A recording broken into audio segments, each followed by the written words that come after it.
Тук се вижда процес на леене на златни копия от уникалното за България и света панагюрско съкровище.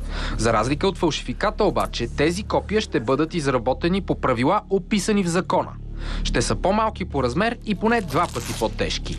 Законните музейни копия са поръчани на Националния исторически музей и ще служат за резервни излагания у нас или в чужбина. След като се вземат силиконовите калъпи, в тях се отливат восъчни модели, които повтарят оригинала.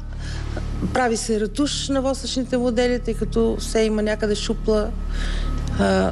И когато е готов восъчния модел, се залива със специална маса, която се поставя в цилиндри, които създават вакуум, където се изтегля въздуха, така че плътно да прилепне към восъчния модел, след което се изпича, при което восъка се изпарява и остава празнина, в която да навлезе златото. 9 златни съда от панагюрското съкровище ще са по-малки заради свиването на силикона, от който е направен калъпът, както и на восъчния модел. Восъчният модел на това козле следва да послужи за изработката на златно копие на оригиналния съд. Всичко може да се копира и фалшифицира, твърдят експертите.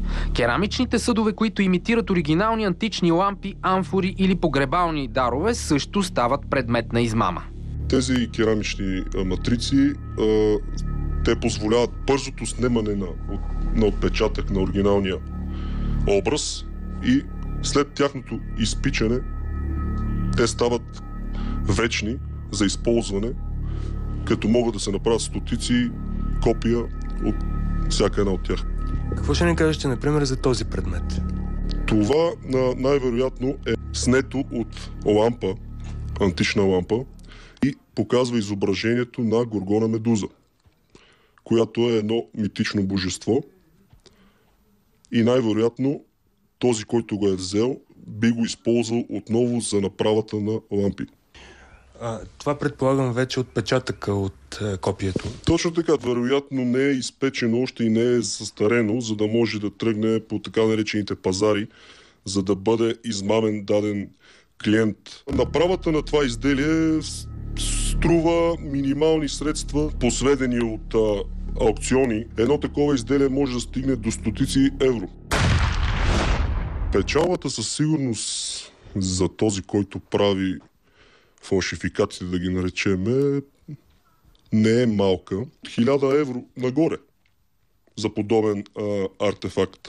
Стига да не го познаят, че не е истински. Говорим за керамичен медальон. Керамичен медальон, той не е с малко значение и стойност. Това се среща супер рядко. Не съм сигурен дали в нашия музей съществува подобно нещо. Искаме официално интервю от Славей Петров в магазина му на улица Глюкштрасе в Мюнхен, но той, за разлика от останалите, проверявани от полицията за фалшификати, отказва да говори пред камерата ни. Обяснява, че е обиден от публикациите за него в пресата, които го определят като фалшификатор. И службите, и ценителите са единодушни, че най-големият майстор на предмети на антично изкуство, работещ у нас, е Красимир Косев. Питаме го за многократните полицейски обиски в дома му. Разбирам хората от МВР, защото много е малка информацията за това изкуство, с което се занимавам. Какво ще рече фалшификатор? Аз се опитвам да достигна технологиите и нивото на античните майстори. А това, че те са го приели по такъв начин, не мога да си го обясня този факт. Майсторът на керамика Димитър Младенов от Видин също се приема за ощетен от системата. В България има много таланти, които може да работят абсолютно всичко, стига да е разрешено.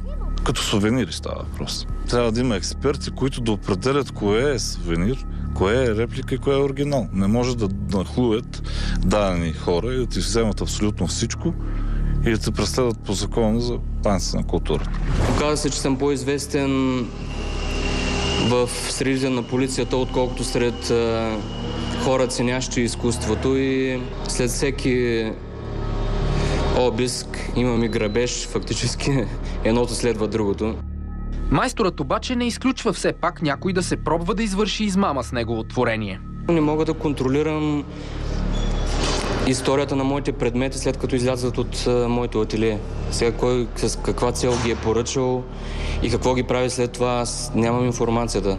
За да си спести главоболия с властите, Косев постоянно изтъква, че не прави точни копия, а влага нови елементи в изработката на антични съдове. Трудно може да се получат измами с мои съдове, защото експертите могат веднага да преценят кога е изработено изделието. А и аз не съм достигнал нивото на античните майстори. Измамата с предмети, обявени за древни, обаче, често става с покровителството на дилъри от иманярската мафия, като част от организираната престъпност. Сочат случаи на задържане на контрабандни пратки с фалшификати. Юни 2011, Видин. Срещаме се с мъж, който се представя за местен дилър на антики – Пламен Влаха. Отново под прикритие се интересуваме откъде в района можем да се здобием с фалшиви римски монети или керамика.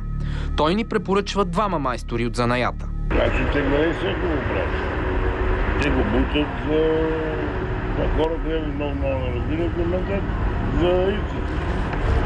Аз да ви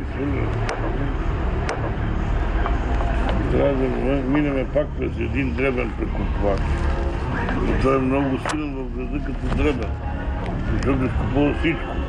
И вие това може да купувате от него, може да ми карате. По-късно Влаха ни казва, че тайнственият прекупвач на антики и фалшификати не е в града и срещите ще останат за друг път.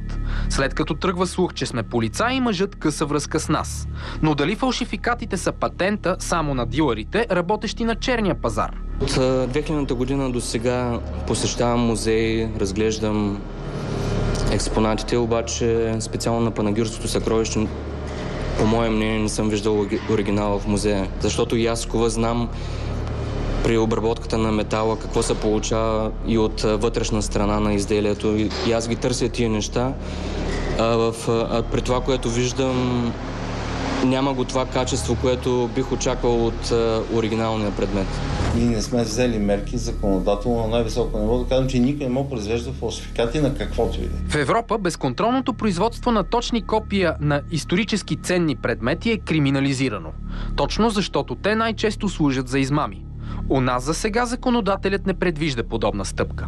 Ако авторът на точно копие не спази изискванията за разлики с оригинала и не уведоми за това никого, подлежи на глоба. Малко са обаче глобените майстори на копия у нас. Резултатът според експертите. Значи по отношение на производството на монети, някои предмети, малка пластика, накити, дори оръжие, неща, които не са много обемни, в момента ние сме един от лидерите в света. Има ли опасност в един момент ментета да станат повече от оригиналите? То вече става. Вече виждаме такива особени симптоми, и то не само у нас. Ние разводняваме историята на всяка български дилъри, българско производство, купено от eBay, вероятно български производство. Ние вече ставаме нарицателни.